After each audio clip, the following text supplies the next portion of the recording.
မောင်အသေးကိုအမြင်တာပဲတွဲကလွဲလို့ရည်လေခုစီ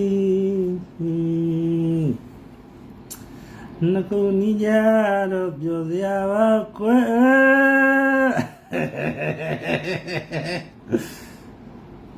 အခုရတဲ့နမကြအမနာနေခွေကတူပြေဝေဝေရတူဆောင်ဖဲ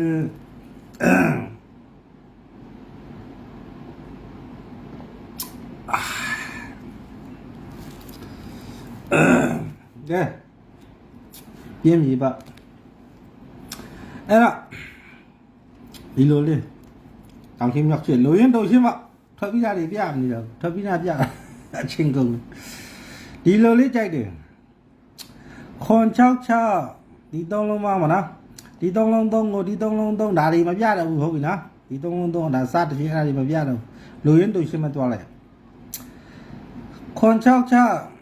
3လုံးပေါင်းကိုပါဝါ4နောက်ပိတ်ဒီ3လုံးပေါင်း3ညနဲ့ချုပ်ခွန်66 3လုံးပေါင်း9ကြောင့်9ပါဝါ4နောက်ပိတ်ဒီ3လုံးပေါင်း3ညနဲ့ချုပ်3ညနှစ်ခတ်665 3လုံးပေါင်း9လုံးရိုက်ဟုတ်နော်ခွန်66 3လုံးပေါင်း9ပါဝါ4နောက်ပိတ်3ည64 3လုံးပေါင်း3ညနဲ့ချုပ်ဒီ3လုံးပေါင်း3ညကြောင့်3ညနှစ်ခတ်665 3လုံးပေါင်း9ရိုက်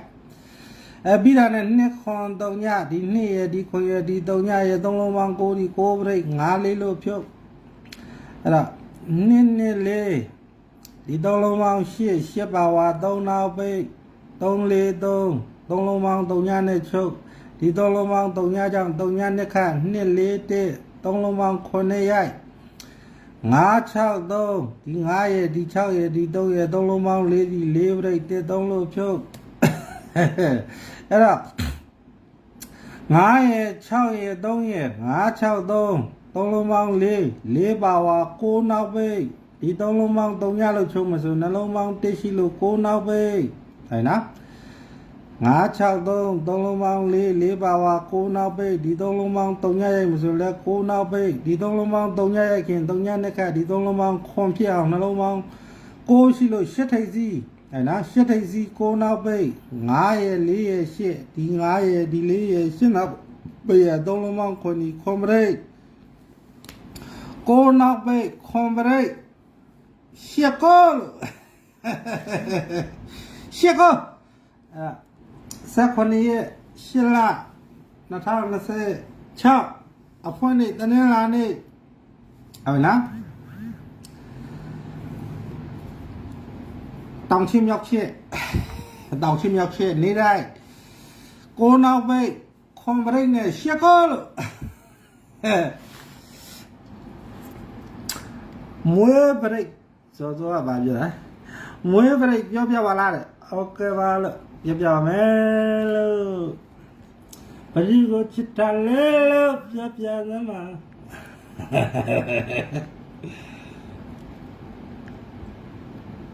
အဲ့တော့19ရက်8လကနေ21ရက်8လပါနော်တနင်္လာနေ့ကနေတောက်ကြနေ့အထိ9ရက်တာပေါ့ဗျာ9ရက်စာတနင်္လာနေ့နေကုန်အင်္ဂါနေကုန်ဗုဒ္ဓနေကုန်တောက်ကြတဲ့နေကုန်တောက်ကြနေကုန်ပေါ့အနာပိတ်ရမရှိဘူးနော်အဲ့တော့19ရက်8လ2026တနင်္လာနေ့ကစားပြီးတော့21ရက်8လဟုတ်နော်2026အထိတပတ်တာမွေးခြင်း8ပရိတ်မွေး8ပရိတ်အဘယ်ကြောင့်ဆိုတော့မနေ့ပိုင်း9လေးလို့9ပရိတ်ထွက်တယ်ညနေ6 3လို့9ပရိတ်ထွက်တယ်ပရိတ်နှစ်စုံပေါင်းခြင်းကပရိတ်8ဟဲ့နော်မနေ့ပိုင်း9လေးလို့ထွက်တယ်ညနေကို6 3လို့ထွက်တယ်ပရိတ်နှစ်စုံပေါင်းလိုက်တော့8ပရိတ်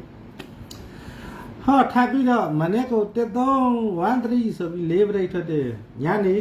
6 8ဆိုပြီး4ပရိတ်ထွက်တယ်ဟောပရိတ်နှစ်စုံပေါင်းလိုက်ရင်8ပရိတ်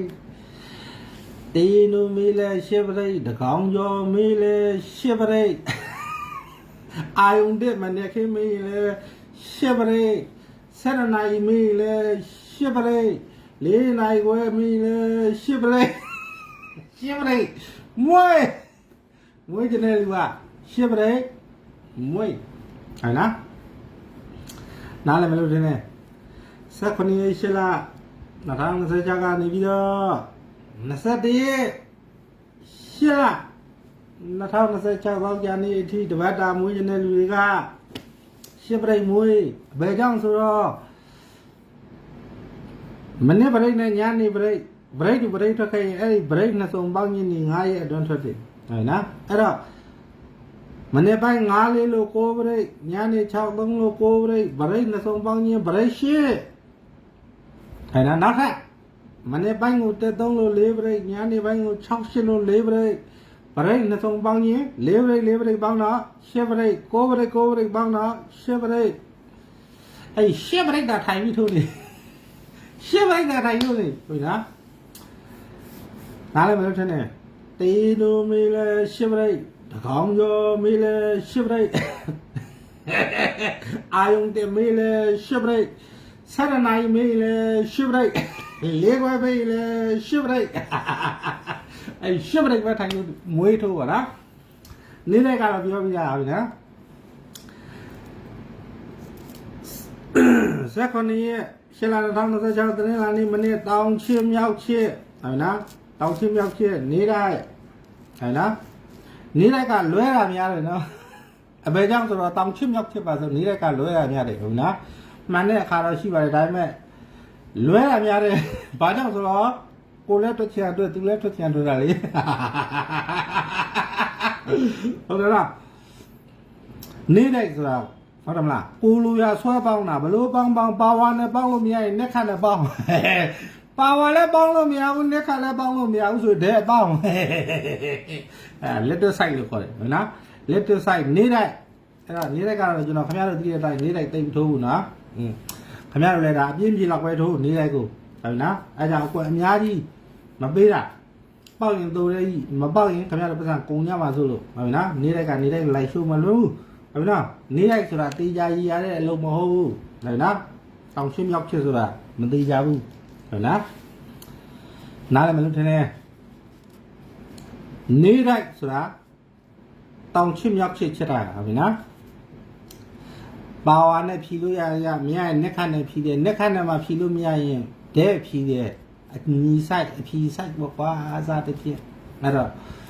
တိုက်ဆိုင်တဲ့အခါတော့ပေါက်ထားပေါ့မတိုက်ဆိုင်တဲ့အခါတော့လွဲတာအများပါတယ်ဟုတ်ပြီတော့ဇက်ကွန်နီနဲ့ရှလာဝိုင်တရင်လာနေအဖွင့်နေမနေ့7နာရီတမီနဲ့အတွက်နေတိုက်ကြိုက်တဲ့လူတွေက9နောက်ပိတ်ခွန်ပရိတ်ခွန်ပါနော်ခွန်ပရိတ်နဲ့ရှက်ကိုပထမနေတိုက်နော်အဲ့ဒါနေတိုက်မွေးရမှာမဟုတ်ဘူးနေတိုက်တရင်လာနေ7နာရီတမီနဲ့တကြိမ်စာပဲထုတ်ရမှာဟုတ်လားရှက်ကိုနောက်ပိတ်ခွန်ပရိတ်ရှက်ကိုပထမ9ရဲ့19ရဲ့49ရဲ့အဲ့ဒါဒုတိယဟာနားလည်လို့နေ59 49 19အဲ့ဒါဒုတိယနားလည်လို့နေ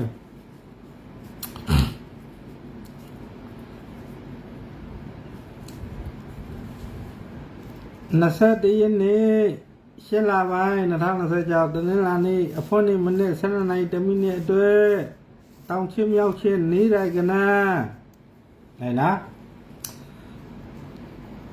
ကိုနောက်ပဲဗရိတ်ခွန်ရှက်ကိုပထမရှက်ကိုကပထမ4ကို5ကို1ကိုဒုတိယကြိုက်တဲ့လူအထိုးပေါက်ရင်ယူလိုက်မပေါက်ရင်တော့ထုံးစံတိုင်းလွဲတော့တာပေါ့လို့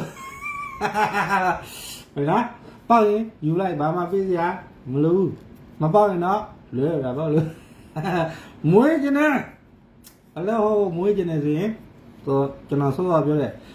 မနေ့ပရိတ်နဲ့ညနေပရိတ်တူရင်ပရိတ်နဲ့ဆုံးပေါင်းချင်း9ရက်အတွင်းထွက်တယ်ဆိုတော့ဟောမနေ့9လေးလို့9ပရိတ်ညနေ6 3လို့9ပရိတ်မနေ့ညနေကိုပရိတ်တူပရိတ်ဖြစ်ချင်းကြောင့်ပရိတ်နဲ့ဆုံးပေါင်းလိုက်ရင်10ပရိတ်မွေးမနေ့တည်းတော့ညနေ6 8မနေ့4ပရိတ်ညနေ4ပရိတ်ပရိတ်နဲ့ဆုံးပေါင်းလိုက်10ပရိတ်မွေးတပတ်လုံးမွေး ရိုးရိုးလေးတော့မမွေးနဲ့စတိုးလေးနဲ့ဟုတ်လားဇာခွဲနဲ့မဟုတ်စလေးနဲ့စတိုးလေးနဲ့မွေးဟုတ်လားစတိုးလေးနဲ့900ဆို1000ဆို2000ဆို4000ပေါ့အဲ့လိုစတိုးလေးနဲ့မွေးရှစ်ပရိတ်တပတ်တာမွေးနေ့ရက်က8ကိုပထမ4ကို5ကို1ကိုဒုတိယကျွန်တော်ကြိုက်တာပြနော်ပေါက်ရင်ယူလိုက်မပေါက်တော့လွဲတော့ဘာလို့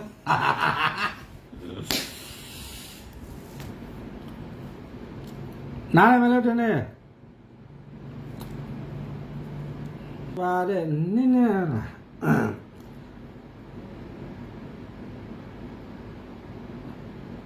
တက်ကိုပါတယ်နော်8ကိုပထမ4ကို5ကို1နိုင်ပါတယ်နော်